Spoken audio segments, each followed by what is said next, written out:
So to start off, I'm just going to quickly show you the components for what I'm going to use to make my lovely little, very simple but classic hyacinth planters in aged terracotta. The reason it's aged is because it's been sat in my garden getting dirty. They are clean actually, really. I did clean them out, but they've just had a bit of dirt on them from sitting on top of my raised bed, and a bit of algae, which makes them aged as far as I'm concerned, and I love that look. So the only thing I will do when I have planted them is I'll just give it a quick wipe and brush off of the mud that's on there, and then it should just show through a beautiful terracotta with a lovely little bit of green algae on the side, which is lovely. So to start, we're going to have a nice terracotta pot, any size you like. I like this is about a 15 centimetre diameter pot, which is perfect for fitting 3 hyacinths in. Now you can buy hyacinths in singles, so 1 bulb in a pot, or 3 bulbs in a pot, and even 5 bulbs in a pot. Normally I buy the singles because it's a lot less hassle to pull them apart, but it's not majorly difficult. So these 3 are perfectly formed together, but the pot is slightly smaller than mine, so I might gently tease them slightly, ever so slightly apart, just to make them fill the pot a little bit more when I come to planting. Now hyacinths, love or hate them. I actually love them. I love the smell. A lot of people find it gets down their nose, but if you do love them, this is a lovely, well, I'd say Christmas. We're 2 weeks away currently when I'm filming this, so they might in a warm house come out in time, because these ones are in bud and showing bud. But even after Christmas, so really a good Christmas gift that will last a little bit past Christmas into New Year, depending on how hot someone's house is. But I also think they're just a nice little decoration, a natural decoration for your home at Christmas. So many colours you can get these in. So classic pink, which I think has put a lot of people off in the past and not made them so trendy. This is actually an order I'm doing for somebody, but I thought I'd show you what I'm doing in the meantime and give you some ideas on how to do a very quick hyacinth planter. So that's pink. Blue, which is my second favourite. I like a blue hyacinth.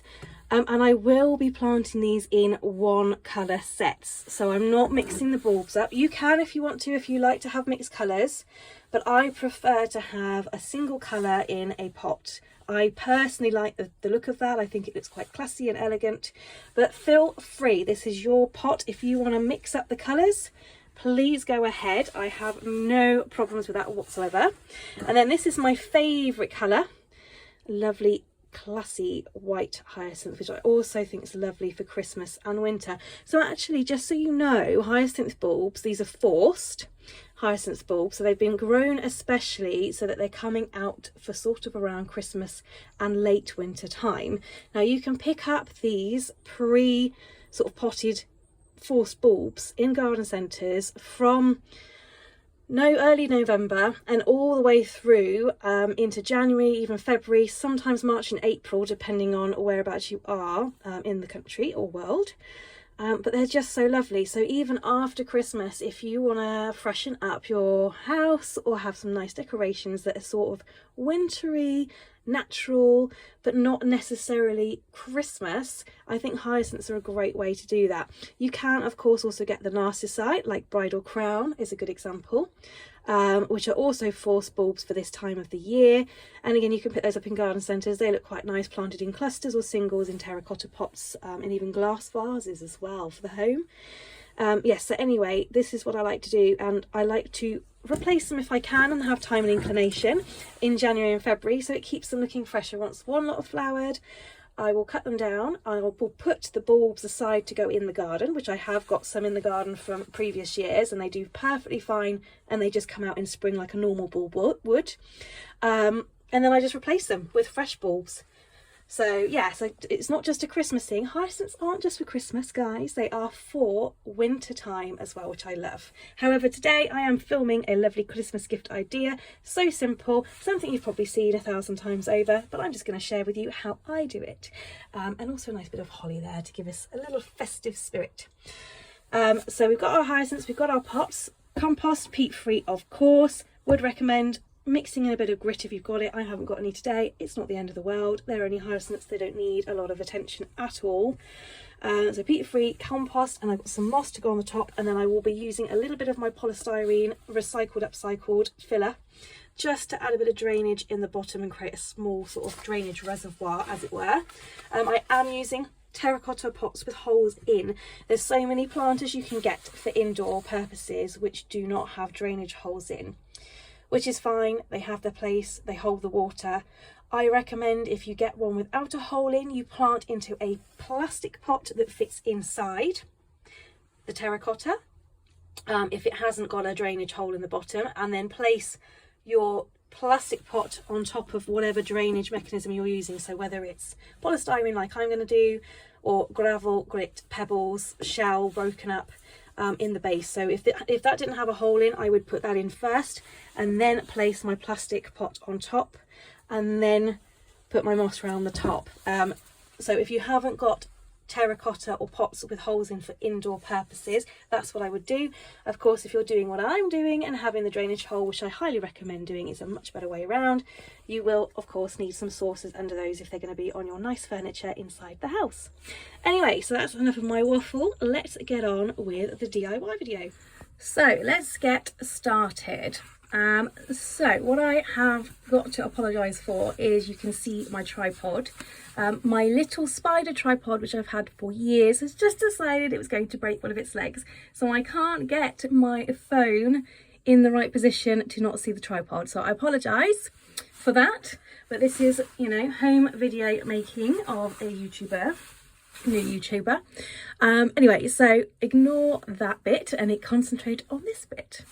So we're going to start off with our lovely terracotta pot. Beautiful. Which we will give a good, great clean to later when we've finished. So I like to use polystyrene, which unfortunately companies are still using to this day for packaging. And I upcycle it and use it for drainage in my pots. So rather than gravel and pebbles, unless it's something that's top heavy, which is this is not, I like to use polystyrene. It has the same effect, and it's a great way to use a product that we get a lot of still, that is not easily recyclable. So I use it in my pots, and I do recycle it every year. If it's a pot that I'm sort of taking out annually, or for bedding, or that I switch out every few years depending what's in the pot, I give it a quick clean down and then I'll reuse it again. So it's not necessarily sustainable, but it's better than this going into landfill, and it gets used a lot in my garden. And also it keeps your pots lightweight. So if you're doing bigger pots in the garden, for instance, that are already quite heavy, or you've got a lightweight pot and then you don't really want to fill a lightweight pot with heavy gravel or pebbles for drainage, I recommend using this because it keeps it lighter and easier to move about if you need to and you're able to. So I'm just going to pinch off a couple of pieces of this. It does go a little bit everywhere, but it will all go into the pot eventually. So I'm gonna, because it's quite a small pot, it doesn't need loads, and I'm just breaking up little bits. There we go, it gets stuck to my fingers. Doesn't matter if it gets a bit into the compost at all, it's not going to hurt the plants. Yeah, so a nice little bit, probably that's just enough.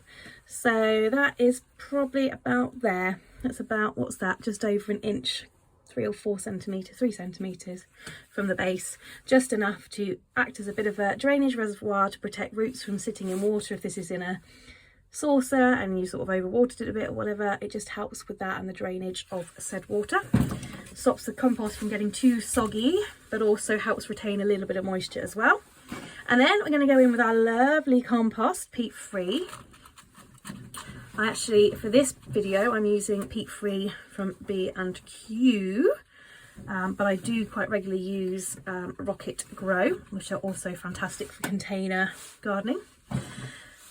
So I'm going to go for my white hyacinths, lovely, for this particular one. Now, if you've bought pot of 3, I'm going to show you what I do. If you bought singles, it's really easy. You just literally take them out of the pot and then place them evenly around the edge. And I like to do 3s. 3s and 5s and 1s are the garden golden rule for when you're planting, especially if you're doing informal gardens like cottage gardening, but it does tend to work in pots as well quite nicely. So the 3 look really nice. Now I could leave them like that if I wanted to, but it might just look a little bit odd around the edges. So let's make it look like it's purposely been put together for this pot. So I'm gently teasing. Don't worry if the odd root breaks further down, as long as the main roots at the bulb, or most of the main roots of the bulb, stay. So that's a nice spread out just there. And what I'm aiming to do, so I'm just checking heights here, is I want my bulb to sit above, slightly above the surface. We don't want to bury them, they'll rot, especially if you do overwater and have a heavy hand.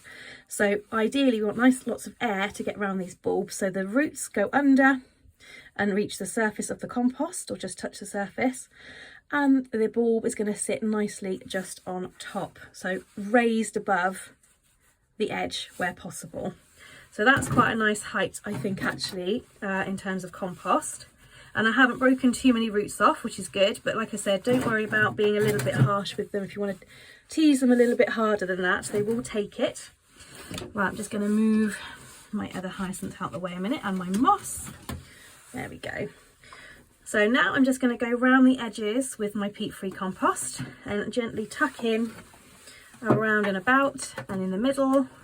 Just checking, I quite like that spacing is quite nice. They still at this moment look a little bit lost. You could, if you want to go really like luxurious, you could put 5 in this size pot, 15 centimetre diameter pot, if you really wanted to pack it out. But if this is just a simple gift, maybe you want a bit of a budget, this will still look fabulous. Just trust the process with me, guys. When I put the moss on, it will all come together beautifully. Okay, so gently, firmly but gently compost, and you'll see I'm sort of going under the bulb as well, so I'm purposely trying to push it a little bit up with the compost underneath. So ultimately when I put the moss on, you won't see as much of the bulb, but the moss still allows plenty of sort of airflow around it and just adds a nice decorative touch, which is again why you want to lift them up a little bit, because I'm going to put moss on. You don't want the bulb to be too submerged in compost and moss, so just the moss is fine. So under I go. And actually these again don't need loads of nutrients. I mean, if you ever did them when you were at school, we used to, I don't know if they still do it anymore, but you used to get a bulb for a hyacinth bulb at school, and then it was put into a jam jar or a hyacinth bulb grower, just water, no compost. They don't need a lot of nutrients at all, if any, other than water really and what's in the water, and just put it on the windowsill and they'll grow. So check out, if you haven't seen that and you never did that at school, it's a good one for your kids, but just make sure you wear gloves. Always wear gloves when you're handling bulbs. They can be quite an irritation to the skin, so always wear gloves and wash your hands afterwards. But it's a good one for sort of kids to sort of put together as gifts for grandmas, grandparents. One bulb in a glass bulb, hyacinth bulb grower, or even in a jam jar, as long as the jam jar neck is small enough to hold the bulb above the water. And you fill it up just enough so that it's slightly below the bulb, so not touching the base of the bulb, and then that encourages the bulb's roots to go down and find the water, and then they grow and they flower. And it's really simple and easy and quick, so it's a good one for kids to have a go at, obviously with supervision, wearing gloves, washing hands. Yeah, so although I'm putting compost in for the sake of this, they've already been grown in compost, that's what they're used to. I'm not too bothered if there's a few gaps next to the bulb, because they're already in compost, they've got plenty of nutrients. They don't need a lot of nutrients at all to grow beautiful roots, as long as they're nice and damp and a little bit of something in there to keep them happy.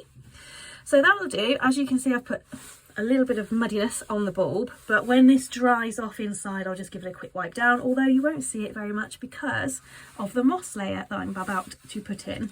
So I've got a lovely bit of sphagnum moss, which you can pick up from garden centres. I also, if you have a lot of trees, so this is a tip, if you have a lot of trees or neighbours with trees over your garden, you've probably got a bit of a mossy lawn. If you have a mossy lawn and you do treatment on it, or even if you don't, start doing it, because by raking out the moss in your lawn, you can keep it, collect it, keep it in plastic boxes or polythene bags, which I know is not ideal, but if you're going to reuse them, it's fine as far as I'm concerned. Keep them in polythene bags or bin bags, and it keeps the moss inside growing, and it keeps it nice and moist. And then you can use it for projects like this at Christmas, or for your hanging baskets if you have wire hanging baskets next year. So if you have a mossy lawn, or know somebody that has a mossy lawn, offer to go and rake the moss out for them, and then you can keep the moss for your project, so it saves buying it. But you can, if you haven't got any of those options or can't be bothered, you can get lovely sphagnum moss from florists and from garden centres and nurseries. So really easy and fairly cheap to get hold of as well. So I've literally taken that clump. I could split that out a bit more if I want to, but I want a nice thick layer. So I'm just sort of taking a bit off at a time. This is quite dry, this moss, because it's been in the greenhouse in a bag, so it's actually dried out. But once I start watering these and spraying these, the moss will come to life. But I quite like the rusticness of the dried moss. So I'm just going around and tacking it in slightly under that bulb there. And it will start coming together. I quite like to be a little bit rustic with a few pieces poking out the side. But you can make it as neat or as messy as you personally like. Da, da, da. You see this moss? It doesn't take a lot of moss at all. That's how much more I've got left. So that should do all 3 pots. It doesn't take a lot of moss at all to cover a 15cm pot with plants in it. You could do this if you're planting other plants, so like Christmassy cyclamens, house plants, planters. Finish it off with a bit of moss, because I think it just sets off the plants and it looks lovely. It's a good way of keeping the moisture in the compost as well if you have got a hot house. So that's basically pretty much it. So other than me wiping off a bit of the mud or brushing it off when it dries, that is our lovely hyacinth planter. Now if you want to go next level, you absolutely can. So I've got some holly. Let me just get my secateurs. I won't use the one under the tripod because you will probably fall off, which is not going to be good. So I've got a little bit of holly here, a little sprig. Let's just have a little play. Put my secateurs there safely out of the way. Nice bit of berryage. And you could just simply lay that across. The hyacinths will still come up around it. And it's just a little festive trim. And that looks really cute. You could put a bit more holly on if you want to. The other thing that I like to do, I haven't got any to show you right today, but the other thing I like to do is if I wasn't doing holly and I wanted to keep this looking really rustic, is sort of birch twigs or twigs that have fallen out the tree with a bit of moss on, and sort of poke them in the soil and make a bit of a nest around, which also looks really nice. I've got some planters that I've done on other DIY videos where I've done that, so I shall pop those in the link below so you can see what I'm talking about. But I think I'm going to do that, lay my nice piece of holly on the top, which will dry out a little bit, but because it's on top of nice moist moss when it's been watered, it should stay fairly green through the season. But that is quite pretty, isn't it? I think that's quite festive, bit of festive cheer. So there you go, guys. I'm going to do the other 2 now, and then I'll do a little shot of all 3 placed together. Yeah, they're going to be really, really nice little gift for somebody. Cute.